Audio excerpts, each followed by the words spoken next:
Guys, good morning. Atay unit karon nga ipakita. Medyo busy kayo pero time tag vlog para sa mga viewers kaya daghang gusto mo tanaw pod. So ang ipakita na to karon is Hyundai Porter 2 na double cab 4x2. Taga Bukidnon ng buyer ani guys. So isa-isa na to ni. Kini lang atong unang ipakita. Tara. So Hyundai Porter 2 double cab 4x2. So ang kalahian niya mo ni mga Euro 4 ug Euro 3, Euro 4 nga mga forma. So nga na yang headlight, then yang bumper nga na. Ang Euro 5 ug 6 is lahi na siya. Pero both of them are CRDI timing chain ang makina. So kini is 5 speed lang, kato siya is 6 speed na tong Euro 5. So kini nga color is blue. Iba yung pagka blue, personal ni nga choice ni customer. Then ato ang design is our famous design na mga mura siya kuan. Nga ni daghanan ni sa ato ang mga unit pero elegante kay tanawon. Kini pang fish car ni customer. Tapos kini mao ning sulod. Ang nakaayos ani is kuan siya. Original left and right. Day, palit sa crudo bi. Motor lang. Kay empty naman gudo. 500. Na empty na guys. Yan. So mo ni atong dashboard. Dashboard ay ceiling na to original. So original lang atong ginabalik, wala ta nagabutang atong sa ibabaw kay kuan siya. Mas maayo tong original kato magud kung dili kayo taas ang insulator. Musulod ang init, dili na siya kagawas. Mas maayo tong original lang kay kini siya pang protection gini sa init. Ini pan sa init dili siya kasulod.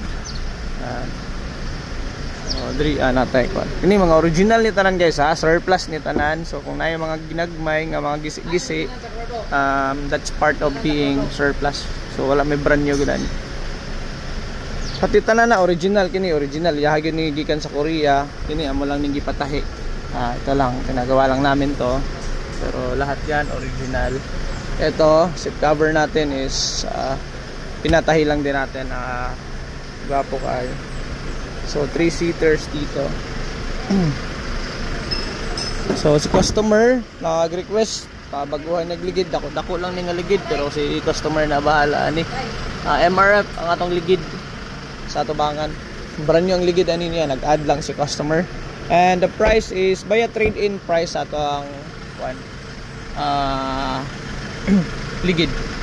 Tapos kini guys is manual lang, kay Euro 4 man. Sa tanan nga mga Euro 4 unit is manual. Ang iyang mga window sa likod. Spacious kina siya. Original lang natong mga mating tanan. So kung inyong pabutangan, pwede mo mapalit, pwede nyo lagyan, pwede nyo patahian. Pero we back on original lang lahat. Ito stainless stopboard. Tapos ito naman is 7.3 feet.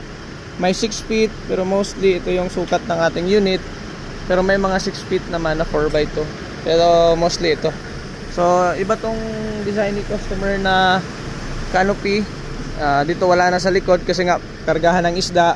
And then dito naman is para siyang railings. Yan. Then nakalagay dito sa ating mudguard is amazing grace and God will provide. Yan. Of course, God will always provide, divine providence. Tapos na carrier sa ibabaw. Yan. And then ito guys, these inclusions on the back side, lahat to kasali to sa rehistro natin. So yung sa ibabaw, top carrier, kasali yan sa rehistro. Ito naman, kasali yan sa rehistro. Yan yung mga kailangan i-rehistro natin. Tulad ng mga boom, ganyan. Sama yan i-rehistro natin. Then may clearance light na tayo. Then CRDI na aning makina niya, no? Sa paycheck ninyo. Oh, palit ko kay empty man god. Kuwara ko 500 eh.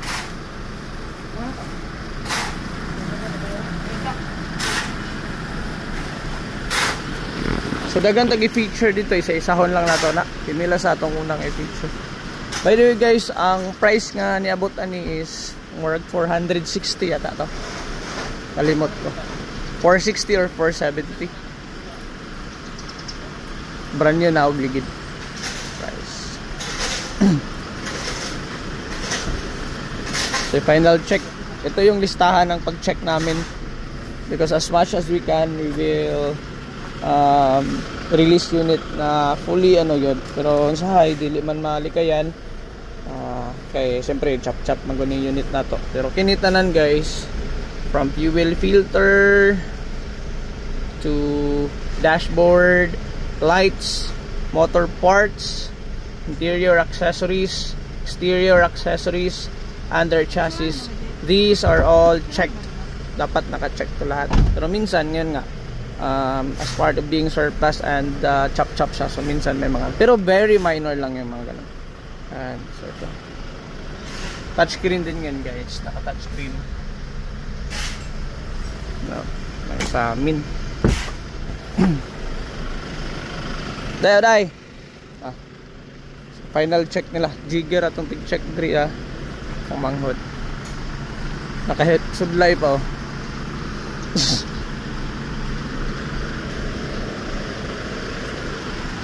Manag-check.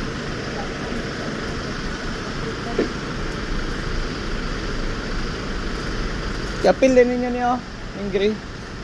Yung gray sa tagom. Kaning gray sa tagom, yapil ninyo.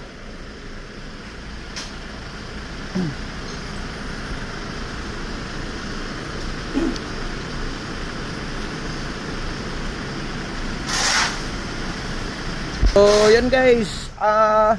Natay coming units, ang daghan na to available karon natin mga Kia nga Euro 4 4x2, tapos timing belt, and then 3.0 ang makina. So kung gusto ninyo magpa-set up og mga unit, i-message lang mi dito sa Jason Bungo channel na Facebook page, kay kung diri sa YouTube manggod medyo maglisod mi og reply sa trend sa mga comment, kay daghan po kayo mi ginasikaso, sobra pud ka busy.